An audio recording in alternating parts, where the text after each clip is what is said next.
Boas malta, bem-vindos ao episódio 1 do It's a Pixelcast, uma espécie de podcast em que vamos falar de coisas que aconteceram no mundo do gaming e da música e quiçá do cinema também e até aquelas histórias mais marcantes de determinadas eras, em determinadas eras, em determinados anos, naquele ano em particular. Eu sou o vosso anfitrião, o Pixel, conhecido Pixel do canal Noutra Língua, ok? Portanto, vamos lá. Vamos começar então pela rubrica de os jogos que eu estou a jogar neste momento, ou também podia ser o que é que eu ando a ouvir neste momento, ou o que é que eu ando a ver também, em termos de filmes, de séries. Já agora por falar em séries, ando a consumir uma série do Netflix que é o Clickbait, que aconselho toda a gente, aquilo é super viciante. E malta, se tiverem a oportunidade, se tiverem Netflix, aproveitem aquele mês de gratuito, se nunca experimentaram o Netflix, vejam a série Clickbait. Só tem uma temporada, mas aquilo, garanto-vos que aquilo é super viciante e agarra-vos logo ali no primeiro episódio, aqueles primeiros momentos. Ok? Vão por mim?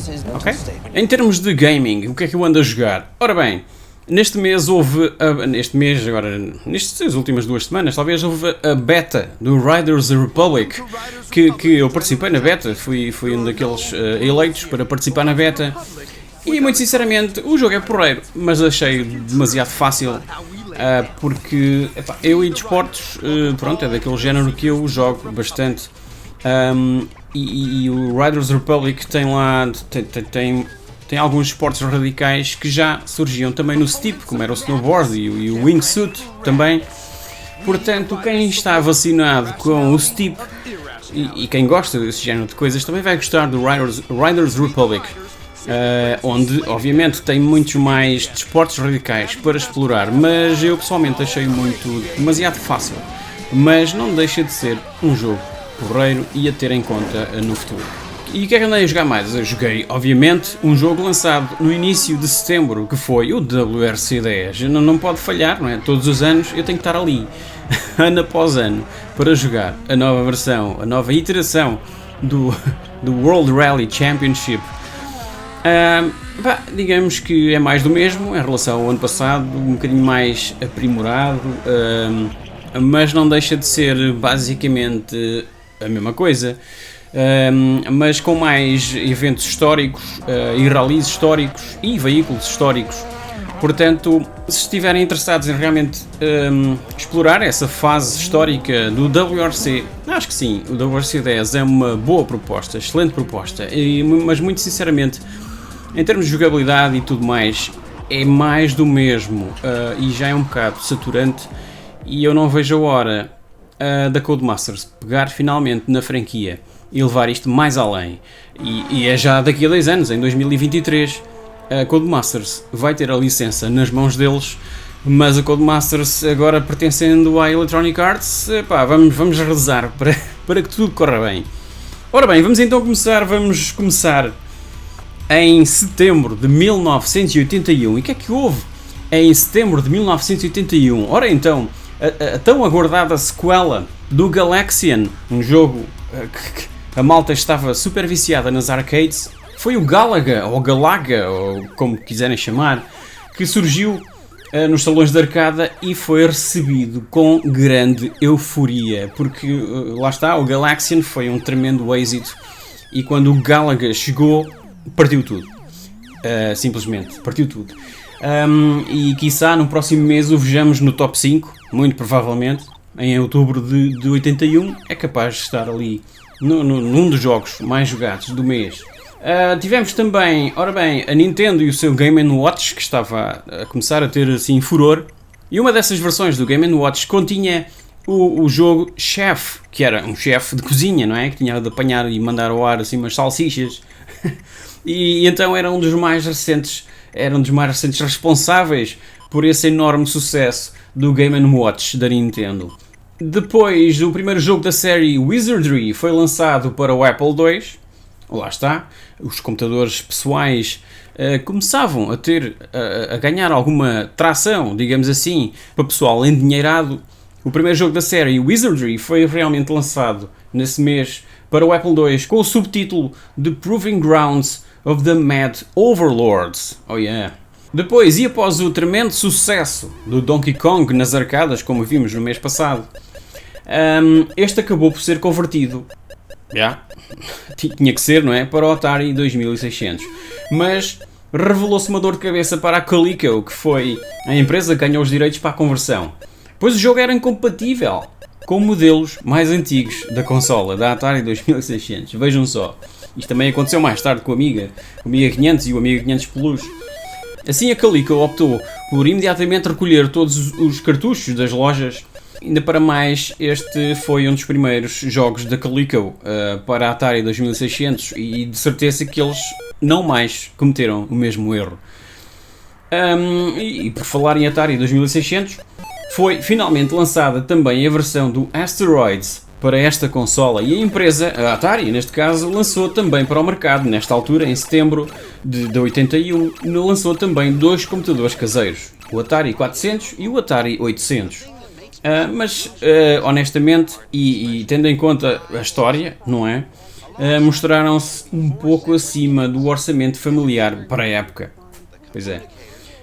Pois os seus preços, respectivamente, não eram nada convidativos. 345 libras para o Atari 400 e o dobro, praticamente 645 libras para o Atari 800. Epá, isto em 81 era muita fruta, não dava. Depois, em termos de séries televisivas para crianças, tivemos a estreia no Reino Unido do Carteiro Paulo. Lembram-se? E o seu gato preto e branco? Pois é, isto iniciou-se em setembro de 1981. E teve a sua estreia, lá está, no Reino Unido a 16 de setembro, mais precisamente a 16 de setembro de 1981. Um programa que aguentou no ar por 27 anos. É incrível. E a Portugal chegou já muito tarde, por volta de 1990, por aí, mais ou menos, e na RTP2, salvo erro. Depois, em termos de música, o que é que se ouvia mais? O que é que estava nos tops? Em quinto lugar, o Wired for Sound, do Cliff Richard. Tínhamos o Souvenir, dos Orchestral Maneuvers in the Dark. Tínhamos o Hands Up, Give Me Your Heart, de Ottawa. Tínhamos o Tainted Love, dos Soft Cell, que se mantinha desde o mês passado. E tínhamos, em primeiro, o Prince Charming, de Adams and the Ants. Voltando ao Atari 2600, que era a consola mais acessível para a malta e era o que mais se vendia na altura. Tínhamos o Dragster, de Activision. Tínhamos o Warlords, da Atari. Tínhamos em terceiro lugar o Space Invaders, da Atari. Tínhamos o Missile Command, da Atari. E em primeiro, o Asteroids, da Atari também. Já nas arcades, os mais jogados, o top 5 dos mais jogados era o Phoenix, da Century. Tínhamos o Centipede, da Atari. Tínhamos o Pac-Man, da Namco. Tínhamos o Missile Command, da Atari. E, uma vez mais, o Donkey Kong, da Nintendo, a levar as moedinhas todas da malta. Agora vamos aqui fazer uma nova introdução. Vamos introduzir o que se passou há 35 anos, ok? Em setembro de 1986. Vamos falar aqui um bocado também já da era do Spectrum e do Commodore 64, já mesmo bem integrados no mercado, não é? E em casa de toda a gente. E então a 4 de setembro, vamos aqui só começar assim com umas notícias rápidas. A 4 de setembro, a Amstrad, 4 de setembro de 1986, ok? Então a Amstrad revelou o ZX Spectrum mais 2, é verdade, a primeira versão de cor cinza, se bem se lembram, a de cor cinza com o seu leitor de cassetes integrado, pois é, incorporado, tinha um teclado mais profissional também e custava, isto em libras, à volta de 149 libras.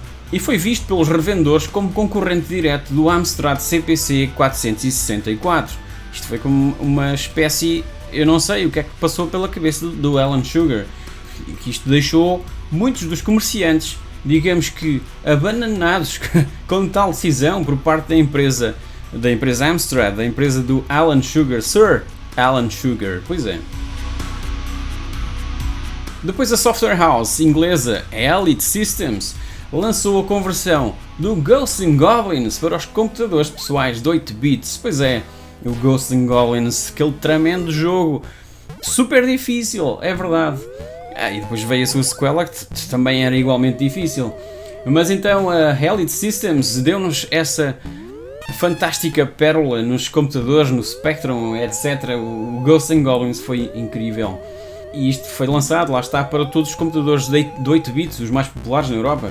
E estava a ser um dos mais bem-sucedidos lançamentos deste mês. A empresa, a Elite Systems, revelou também que estava a trabalhar já numa outra conversão de um grande êxito das arcadas, o Space Harrier. Portanto, esperem-no também nos próximos meses aparecer por aí nos tops. Por esta altura, a recentemente formada Codemasters, pois é, a grandiosa Codemasters que ainda anda aí, né? Toda a gente conhece a Codemasters.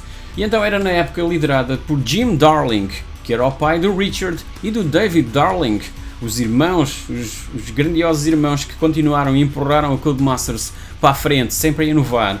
E lá está, por isso é que nós temos a Codemasters ainda nos dias de hoje, é graças aos irmãos Darling. E então eles anunciaram que nos meses que se iam seguir, agora a setembro, vinha aí uma avalanche de jogos para os computadores de 8 bits, para ser mais preciso, cerca de 50, vejam só, 50 jogos. E a começar pelo BMX Simulator. Eu joguei os simulators, devo ter jogado os simulators todos que saíram da Codemasters, foi uma catrefada deles, uma paleta inteira de jogos desta série Simulator. E tudo começou com o BMX Simulator.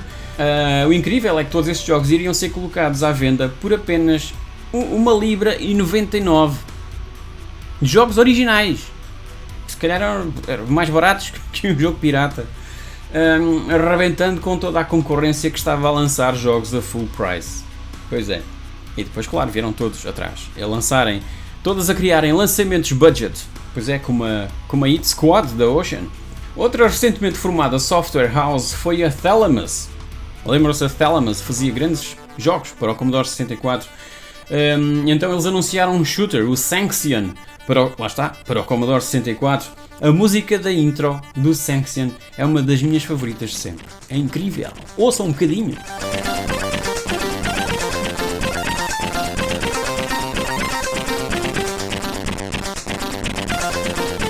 E então a Thalamus pertencia à Newsfield Publications. Pois é, lembram-se da Newsfield? Era liderada pelo Roger Keane, o Franco Frey e pelo incrível Oliver Frey, que tantas capas desenhou para as revistas sobre videojogos que existiam na época, que eram propriedade da Newsfield Publications. Como era um exemplo disso, as mais conhecidas, a Zap 64 e a Crash. Quem não se lembra dessas revistas? Outras notícias de destaque, não tão animadoras, não é? Porque temos que falar disso também, porque fazem parte da história.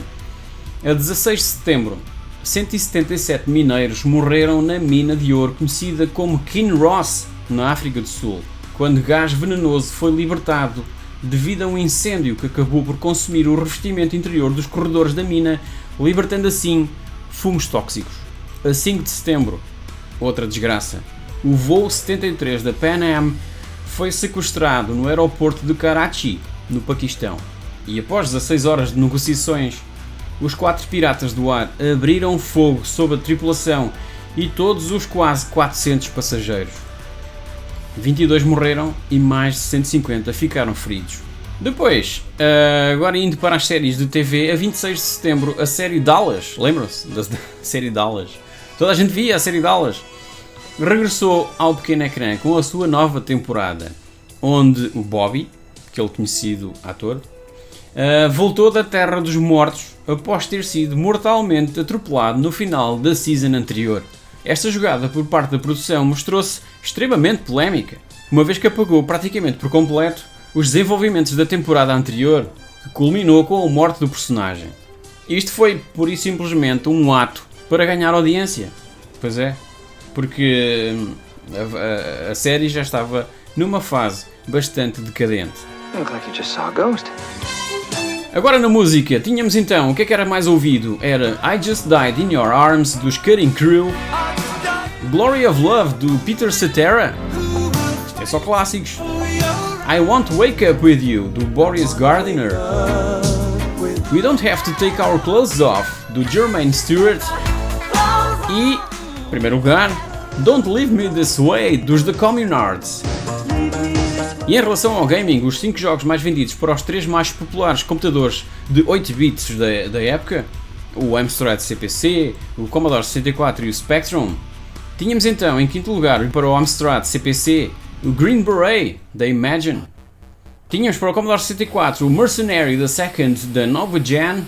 E no ZX Spectrum tínhamos o Nighttime da Mastertronic.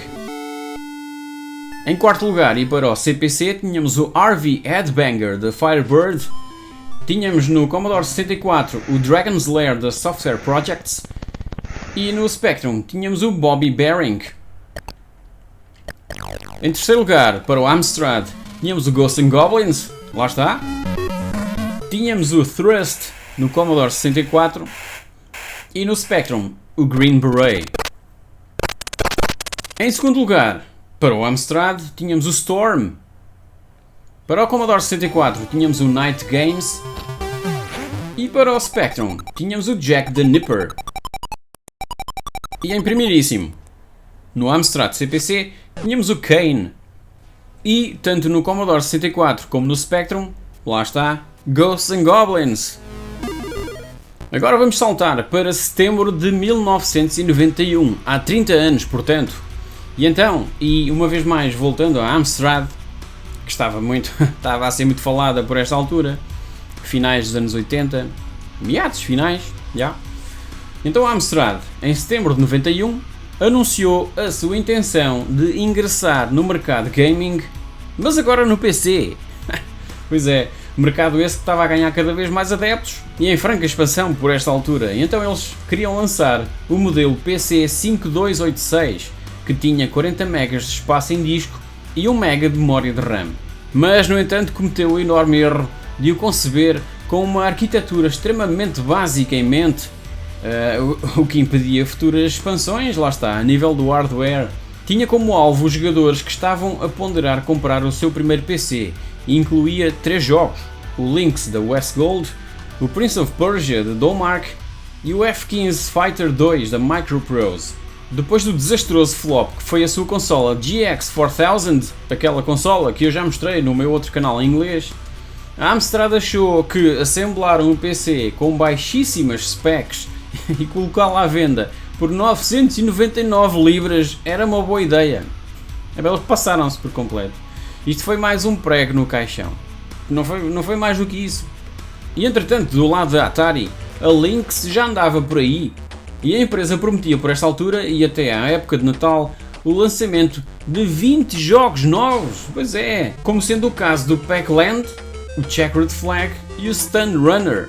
Também por esta altura a Sega Europa anunciava uma redução do preço da sua consola de 16 bits. E qual era? Era a Mega Drive, pois é, sendo esta já a segunda baixa de preço do ano. Muito devido ao facto do mercado estar atulhado de propostas clónicas, bastante mais acessíveis às carteiras dos consumidores. Pois é verdade. Tanto do lado da Sega como da Nintendo era clónicas por todos os lados. Até no supermercado onde íamos comprar fruta vendiam uma clónica. E também por esta altura a Newsfield Publications estava em apuros. Ainda há bocado falámos dela. E em 91 já estava em apuros. 5 anos mais tarde. As suas mais recentes publicações não estavam a ganhar adeptos como era expectável e o futuro de revistas como a Zap 64 e a Crash estava comprometido. Lá está. A revista Your Commodore veria também a sua edição de setembro de 91 ser a última, após 83 números, uma criação da Alphabet Publications. Entretanto, também a Ocean Software lançou finalmente a versão Amiga e Atari ST de um dos seus grandes êxitos nos computadores de 8 bits, o Head Over Heels, e em versão budget, para deleite de muitos jogadores. Por esta altura foi também anunciada pela Activision e pela Infocom uma sequela ao grande hit que foi Leather Goddesses of Phobos. Jogaram essa aventura? Pois é, o novo jogo viria a ter um dos mais longos títulos da história dos videojogos. Ouçam isto, ok? Leather Goddesses of Phobos 2 Gas Pump Girls Meet the Pulsating Inconvenience from Planet X. Incrível, já viram este título, mano? Ora bem, e ao contrário do original, este revelou-se um pouco fraco e desinteressante, apesar do seu atrativo conteúdo, porque, pronto, continha assim umas miúdas giras. Giras? Para a época, naquele estilo gráfico. Ora bem, falando de música, vamos voltar à música então. Na música, o que é que mais se ouvia? Ouvia-se o Sunshine on a Rainy Day, da Zoe. Ouvia-se o Insanity, dos Oceanic. Ouvia-se Let's Talk About Sex, do Salt and Pepper. Ouvia-se I'm Too Sexy, dos Right Said Fred. E em primeiro lugar mantinha-se o Everything I Do It For You, do Bryan Adams. E voltando ao mundo dos jogos, e como bem sabem, a Super Nintendo apenas chegou ao mercado europeu em abril de 1992, do ano seguinte. No entanto, em setembro de 91, já circulava no Japão e na América do Norte. No Japão desde novembro de 1990, vejam isto, e nos Estados Unidos há um mês, desde o mês passado, desde agosto de 91. Assim, e com esta nota em mente, ok? Os títulos mais populares entre a malta das consolas por esta altura eram o UN Squadron da Capcom e o Super R-Type da Irem, ambos na Super Famicom. E na Mega Drive a malta jogava Road Rash e o Starflight, ambos da Electronic Arts, e o Spider-Man e o Streets of Rage, ambos da Sega. Já no Atari ST e no Amiga, respectivamente, tínhamos em quinto lugar dos mais jogados, tínhamos o Flames of Freedom da Rainbird e o Xenon 2 Mega Blast dos grandiosos Bitmap Brothers, publicado pela Imageworks. Tínhamos também em quarto lugar no Atari ST o Lombard RAC Rally e no Amiga The Secret of Monkey Island. Em terceiro lugar tínhamos o Ninja Rabbids no Atari ST e o Full Contact no Amiga. Em segundo, no Atari ST, tínhamos o Xenon 2 Mega Blast e no Amiga o F-15 Strike Eagle 2. E em primeiríssimo, tanto no Amiga como no Atari ST, tínhamos o Manchester United Europe, da Chris Ellis. Já no PC a história era completamente diferente, ou melhor, os pacotes de software eram outros. Então, em quinto lugar, tínhamos o Space Quest 4 da Sierra. Tínhamos em quarto o Mario Andretti's Racing Challenge da Electronic Arts. Tínhamos em terceiro lugar o 3D Construction Kit da Domark, pois é. Em segundo lugar tínhamos o Castles da Interplay. E em primeiríssimo, o Chuck Yeager's Air Combat da Electronic Arts, uma vez mais os simuladores de voo em primeiro. Agora vamos recuar 25 anos a setembro de 1996. Pois é, setembro de 96, isto já andava aí Playstations e Saturns, andava essas cenas e a malta andava doida. E estava quase, o PC estava quase a ser contemplado com as maravilhosas placas 3D FX. Pois é, então começando pelo fim do mês, em setembro, a 30 de setembro, a Psygnosis lançava a tão aguardada sequela ao Wipeout, neste caso chamado Wipeout 2097. Pois é, primeiro na PlayStation 1 e sensivelmente um ano mais tarde iria também estar disponível na Sega Saturn e no PC. Tenho que salientar que a 30 de setembro foi disponibilizado apenas em território norte-americano. Pois é, a Europa chegou no dia seguinte, a 1 de outubro, e a 8 de novembro ao Japão. A Lobotomy Software desenvolveu um first-person shooter para a Saturn intitulado The Exhumed. Jogaram o Exhumed? Pois é, mas nos States era conhecido por outro nome, era conhecido por Power Slave. O jogo tinha um setting e uma temática egípcia e sobrenatural em simultâneo, que eu tanto adoro. Pá, incrível.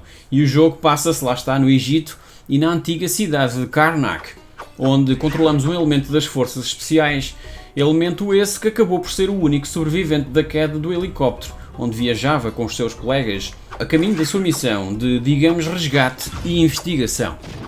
Foi mesmo um jogo tremendamente inovador para a época e com muito mais conteúdo do que, por exemplo, o Quake e o Doom, e saiu inicialmente a 26 de setembro na Europa e nos meses seguintes nos restantes territórios com os seus respectivos títulos, que é algo que sempre me chateou, a mudança de nomes dos jogos de um território para o outro. Epá, não compreendo, mas ok. O Exhumed também foi lançado para MS-DOS mas sinceramente nunca joguei a versão MS-DOS, e para PlayStation também nunca joguei a versão PlayStation, só a Saturn, em casa de amigos, porque eu nunca tive uma Saturn. Mas lá está, as outras versões passaram completamente ao lado. E no entanto eu era jogador PC, assumido nessa época, apesar de ter também a PlayStation 1 em casa. E devido ao excelente trabalho da Lobotomy Software com este jogo na Saturn, especialmente na Saturn, ficaram com a responsabilidade de portar, entre aspas, o Duke Nukem 3D e o Quake para essa consola da Sega. Em setembro de 1996 foi também disponibilizado exclusivamente para PC o Meridian 59, que é considerado o primeiro 3D MMORPG. Pois é, e foi desenvolvido pela Archetype Interactive e publicado pela 3DO Company. 3DO Company, uma vez que o Trip Hawkins viu bastante potencial no jogo e provavelmente também muitos cifrões. aquele homem só via cifrões, ok? E aliás, o Trip não só comprou os direitos para publicar o jogo, como também acabou por comprar o próprio estúdio. O estúdio inteiro. 25 mil jogadores participaram nos testes da versão beta e era um jogo que, de alguma forma, protegia os novos jogadores de ataques até estes atingirem um determinado nível de competência. Isto está gratuito no Steam, para quem quiser experimentar um jogo que saiu em setembro de 1996. Ainda está aí a dar que falar. Eu vou deixar o link na descrição, ok? Por esta altura, a Codemasters anuncia também um novo jogo na franquia Micro Machines, neste caso o Military. Jogaram Military na Mega Drive e apenas está disponível em territórios PAL e lá está, para a Mega Drive. Uma série de Electronic Arts de enorme sucesso, como todos sabem, foi a série Strike, dos helicópteros. E então o Soviet Strike foi anunciado com lançamento agendado para outubro de 96. Foi anunciado por esta altura para sair no mês seguinte, inicialmente para a PlayStation e um pouco mais tarde para a Saturn. O curioso foi que o jogo estava a ser inicialmente desenvolvido para a 3DO. Já viram isto? Pois é, felizmente a malta da Electronic Arts percebeu que a 3DO estava a dar as últimas e acabaram por converter o trabalho já feito para a consola da Sony. Uma jogada de mestre. Agora vamos falar da música. Em quinto lugar ouvia-se o Virtual Insanity do Jamiroquai. Ouvia-se I've Got a Little Puppy dos The Smurfs. Incrível isto. Ouvia-se One to Another dos Charlatans. Ouvia-se Hey Dude dos Kula Shaker. E em primeiro ouvia-se Wannabe das Spice Girls. Lembram-se das Spice Girls? Duas notícias de destaque, sim, muito rápidas. A revista Amiga Power chegou ao fim, infelizmente, com a sua última edição a ser a número 65, pois como sabem, a Commodore por esta altura já era, mas ainda assim continuavam a ser lançados jogos para o sistema. O Amiga ganhou por esta altura incríveis jogos exclusivos, que não podiam ser jogados em mais lado algum. Agora com o Amiga 500 Mini pode ser que sim, vamos esperar que dê para adicionar tudo e mais alguma coisa, a biblioteca inteira, colocá-la toda numa pen e zuca para dentro do Amiga 500 Mini. Pois é, mas eu vou esperar que saia uma versão full keyboard e uma versão funcional do teclado completo. Como aconteceu, aliás, com o Commodore 64 Mini, lançaram uma versão full keyboard e com as teclas funcionais. Depois, então, em 96, foi também um ano de competições esportivas ao mais alto nível, com os Jogos Olímpicos de Verão de Atlanta, se bem se lembram, e a 10ª edição do Europeu de Futebol, que se realizou em Inglaterra, o país anfitrião. E então, refletindo um pouco isso, esses eventos desportivos, e para a Mega Drive, o top de vendas estava repleto de jogos de desporto. Vejam só, em quinto, o Pete Sampras Tennis 96 da Codemasters. Em quarto, o Brian Lara 96 da Codemasters. Em terceiro, e a destoar, o Toy Story da Sega. Em segundo, o Olympic Summer Games da US Gold. E em primeiro, FIFA Soccer 96 da Electronic Arts. Já na Saturn, os mais vendidos abrangiam um leque mais variado de géneros, como em quinto, o Virtua Cop da Sega. Em quarto, o Sega Rally da Sega. Em terceiro, o Panzer Dragoon Zwei, da Sega. Em segundo, The Need for Speed, da Electronic Arts. E em primeiro, Euro 96, da Sega. Já para a Super Nintendo, os seguintes eram os mais jogados. Em quinto, Super Metroid, da Nintendo. Em quarto, FIFA Soccer 96, da Electronic Arts. Em terceiro, Yoshi's Island, da Nintendo. Em segundo, Killer Instinct, da Nintendo. Quando eu digo da Nintendo, publicado pela Nintendo. E em primeiríssimo, Donkey Kong Country 2, Diddy's Kong Quest, da Nintendo. Para finalizar, vamos recuar 20 anos, até setembro de 2001, esse mês fatídico desse ano. Pois é, já lá vamos. Mas começando numa toada mais positiva e no que diz respeito a gaming, setembro de 2001 ficou marcado com o lançamento da Nintendo GameCube no Japão. Ok? Logo seguido dos Estados Unidos. Finalmente foi lançado mais um sistema de nova geração, digamos assim, por forma a fazer frente ao domínio da PlayStation 2, consola que já havia chegado ao mercado europeu e norte-americano há praticamente um ano que estava no mercado. E então a nova consola da Nintendo vinha acompanhada de 3 jogos: Luigi's Mansion, Wave Race Blue Storm e o Super Monkey Ball. E agora, a parte mais triste. Pois é, se bem se lembram, 11 de setembro foi o fatídico dia dos ataques terroristas contra os Estados Unidos. Nomeadamente o sequestro de 4 aviões. Toda a gente conhece isto. 4 aviões comerciais, em que 2 deles foram conduzidos direta e propositadamente de encontro às torres gêmeas do World Trade Center, em Nova York. Quase 3.000 pessoas morreram nos ataques e mais de 6.000 ficaram fisicamente feridas, isto sem contabilizar os milhões de seres humanos no mundo inteiro que foram psicologicamente afetados por estes atos selvagens. O 11 de setembro acabou por impactar também a indústria do gaming e exemplo disso foi o Metal Gear Solid 2, que estava prestes a ser lançado no mercado e cujo plot retratava um grupo terrorista a operar em Nova York. O World Trade Center acabou por ser retirado de algumas cenas, mas mesmo assim o jogo acabou por ser lançado no mercado em novembro desse ano nos Estados Unidos e no Japão. Detonator foi outro exemplo de um jogo com lançamento agendado para novembro, mas que acabou adiado. Trata-se de um título que podemos inserir no género de puzzle em que o objetivo é demolir edifícios com dinamite. Coincidências, incrível.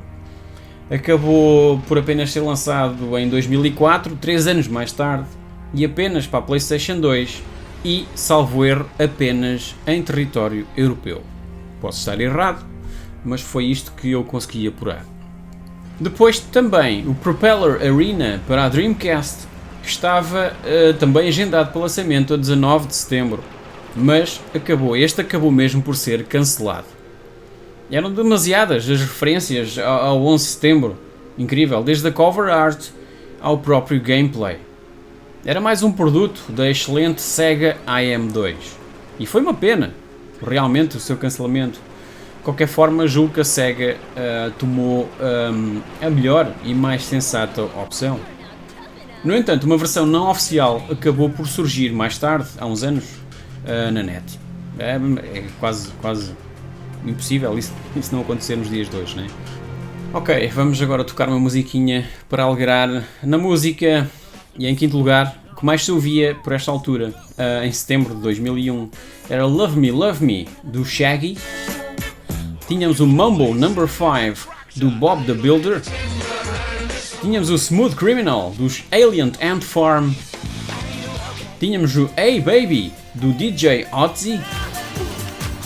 E tínhamos em primeiro, o que mais se ouvia, Can't Get You Out of My Head da Kylie Minogue. Em termos de jogos, no PC, o que mais se jogava era o Black and White da Electronic Arts.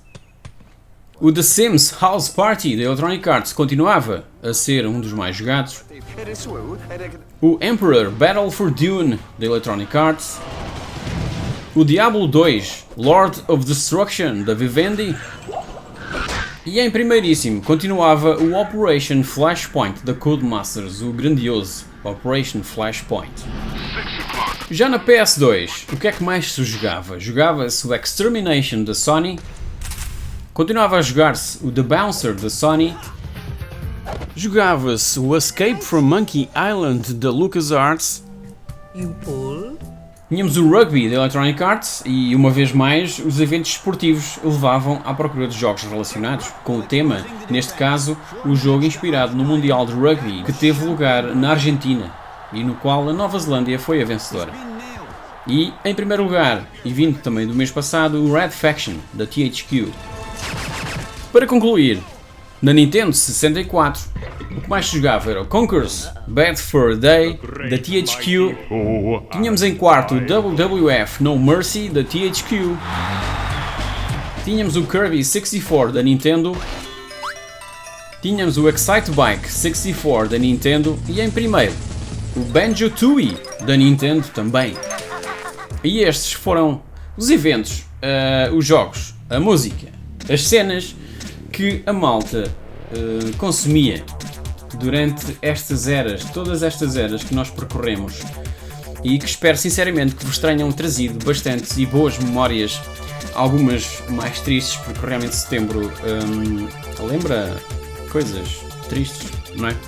E malta, muito obrigado por assistirem e estejam atentos porque, como eu disse, todos os meses irá haver um It's a Pixelcast com estes tópicos e outros que poderão surgir. Isto é uma coisa nova, não é? Como podem perceber, isto é o primeiro episódio, depois do episódio piloto do mês passado.